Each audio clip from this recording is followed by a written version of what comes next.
lo de los fragmentos, lo que uno suele hacer al revés, que uno cree que tiene que, que aprenderse un texto entero para saber todo del tema, y ahí lo que dicen que es todo lo contrario, que eso no es como muy, bueno, que eso no es bueno, que en realidad es mejor aprenderse como ciertas palabras claves, ciertos conceptos claves de un tema y practicarlos y estudiarlos tan para que de esa manera, solo con esas palabras clave o esos poquitos, el cerebro de uno pueda como pues pintar el resto de la imagen del concepto por el mismo.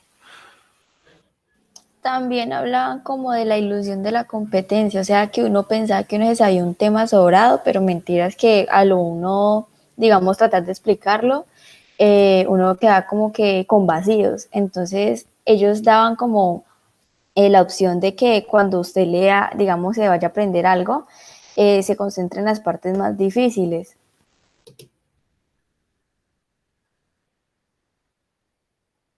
Perfecto.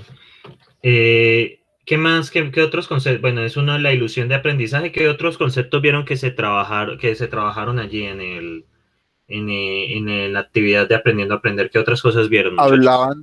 Profe, hablaban de una palabra, no me acuerdo en qué idioma era, alemán, algo así, Einstellung, que Este es luz. cuando uno tiene como un conjunto de conocimientos previos en cierto tema, en cierta cosa, entonces cuando hay algún problema, uno se va de una por ese lado y puede que por eso mismo se esté complicando más de lo necesario a una solución. O sea, puede que la solución no vaya por ese lado, pero como uno cree que lo sabe, se mete por ahí y se encasilla en eso. Entonces ni siquiera se fija en cualquier otra cosa que pueda hacer y ahí queda uno jodido.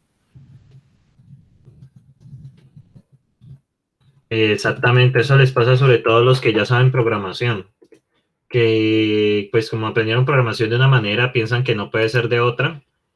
Entonces, por eso este curso especialmente les da duro a los que saben programar de antemano. Es chistoso, ¿no? Pero es eso. Pues José, pues es bueno que las dudas las escribas en el foro, ¿no? Para conocerlas. Esa sería como la recomendación. Bien, muchachos, ¿qué otro, además de de la ilusión de aprendizaje, qué otro concepto trabajaron en la semana 2 de Coursera? ¿Qué más me pueden contar, muchachos?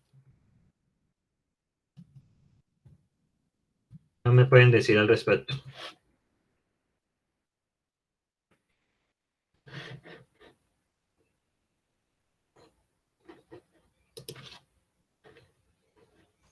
Pues decían algo sobre que uno debía tener como una biblioteca de fragmentos, dos o tres cosas importantes por cada Ujú. tema, cosa o sea, digamos en cualquier tema que le pongan a uno sobre pues, lo que esté estudiando y todo eso, solo con esos dos, tres fragmentos pueda uno armar el concepto entero a partir de eso, que es más, que entre más practique uno eso, los fragmentos van a poder tener más cosas, van a poder ser mejores y todo eso. O sea que es para no tener que uno meterse un texto entero. Exactamente. Ellos también hablaban de, exactamente, muy bien.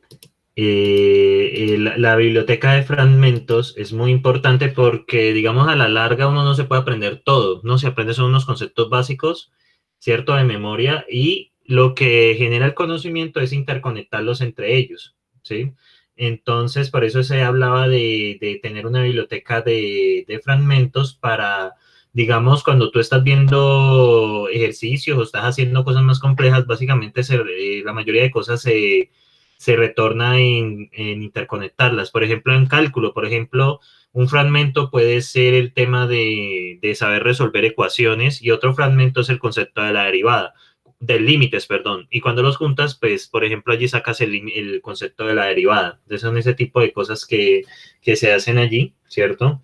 Entonces, por eso es muy importante que, pues, ustedes trabajen principalmente es por el tema de fragmentos. ¿Y qué decían ellos de cómo se forma un fragmento? ¿Cómo se forma un fragmento?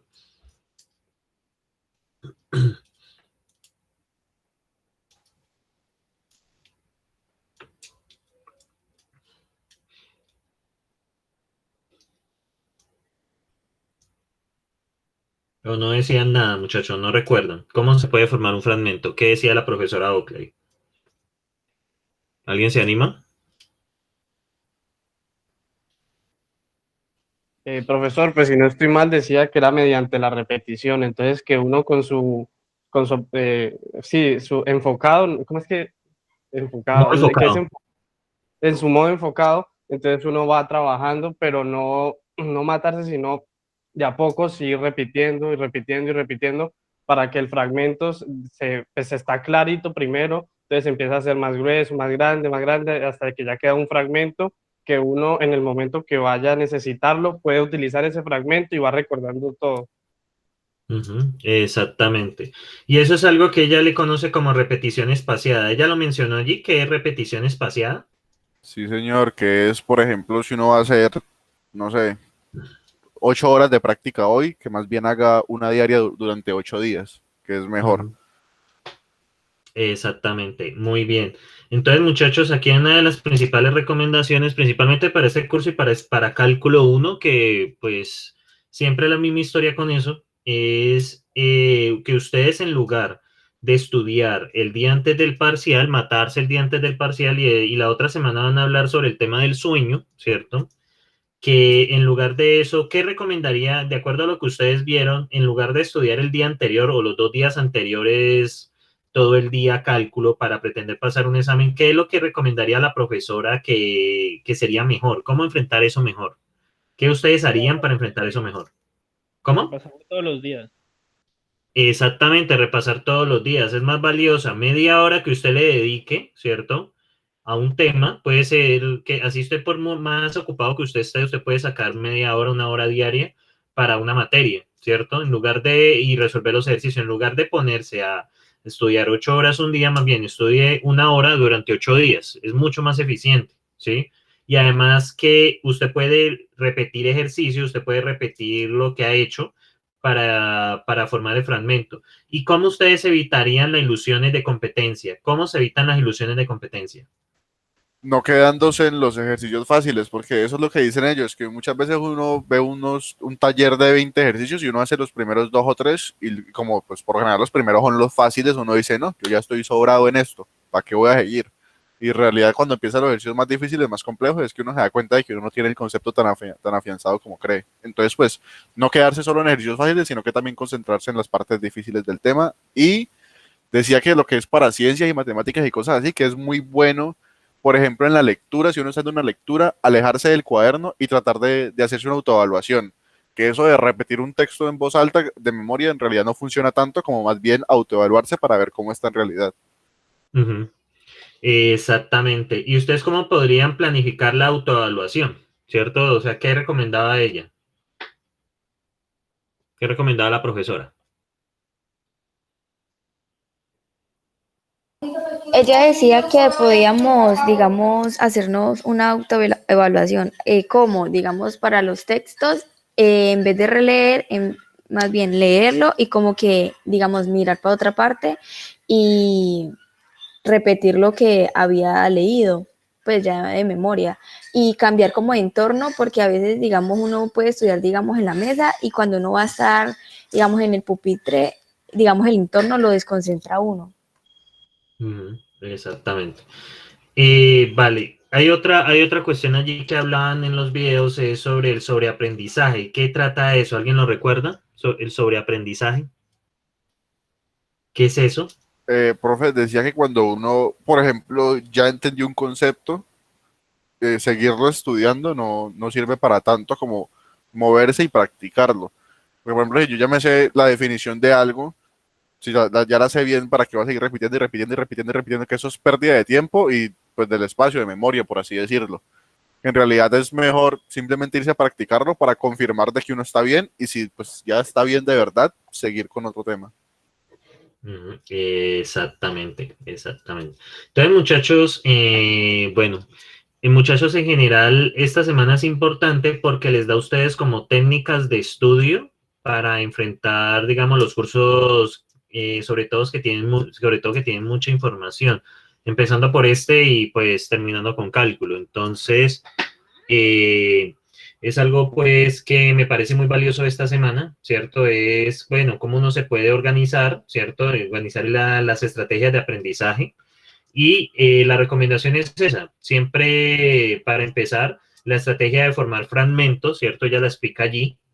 que consiste en empezar a leer los conceptos y hacer ejercicios fáciles como para ir formándose una idea, pero que no se quede solo en los ejercicios fáciles, porque los ejercicios fáciles únicamente les dan una ilusión de aprendizaje. Es decir, si usted solo sabe hacer los ejercicios fáciles, usted piensa que usted sabe, pero realmente eso es una ilusión, porque cuando te enfrentas a los ejercicios difíciles te das cuenta que realmente no conoce realmente el tema como debe ser. Y eso le pasa mucho en los exámenes de cálculo, que digamos si el profesor hace ejercicios fáciles en clase, se quedan solo con eso y al final tienen problemas para enfrentar el examen, pues que tiene cosas más difíciles. Entonces, muchachos, ¿alguien más quiere aportar algo de esta semana 2 de Coursera? Del curso Aprendiendo a Aprender. Profe, algo que decía ahí era lo de eso que usted nos acaba de decir, que por ejemplo cuando un profesor explica un tema y hace dos ejemplos, que uno no puede asumir que ya viendo cómo el profesor resolvió los dos ejemplos, uno sabe cómo resolver todo, que eso es algo que en lo que uno cae mucho, que uno ve el ejemplo resuelto y uno dice, ah, listo, esto se hace así, pero que uno en realidad no comprende como el proceso o por qué va este paso aquí, por qué va este paso, que uno se puede engañar muy fácilmente con eso. Uh-huh. Yo lo que le pasa a la mayoría en cálculo, sobre todo, y en ese curso también, piensan que resolver un ejercicio sencillo, no, ya hace cualquiera, y cuando llega el día del examen se estrella porque pues el examen no va a tener ejercicios así de ese estilo, va a tener ejercicios con mayor desafío. Entonces, muchachos, los que no han hecho la semana 1 o 2, pues por favor háganla para que aprovechen, pues, digamos, este espacio que le estamos dando. Ahora, muchachos, la siguiente semana del curso es la semana 3 y la semana 3 va a tratar sobre la procrastinación. Entonces, esta de lejos para mí es la semana más importante del curso. Entonces, pues, esta semana la estaremos discutiendo la próxima semana. ¿Alguien más tiene dudas o algún comentario que desee hacer al respecto?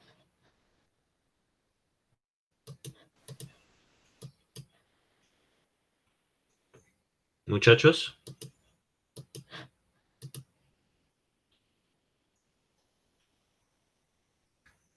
Profe, lo que le iba a decir, yo no sé si de pronto es porque las cuentas de nosotros son los de la Univalle o algo así y ya las toma como validadas, pero a mí no me pide eso de verificación de nombre ni nada. Eso se lo pedirá tarde o temprano. O sea, eso ya lo hace el soporte de Coursera. Eso en algún momento te lo pedirán. Entonces te toca enviar escaneada la cédula o la tarjeta de identidad. Depende de lo que tengas.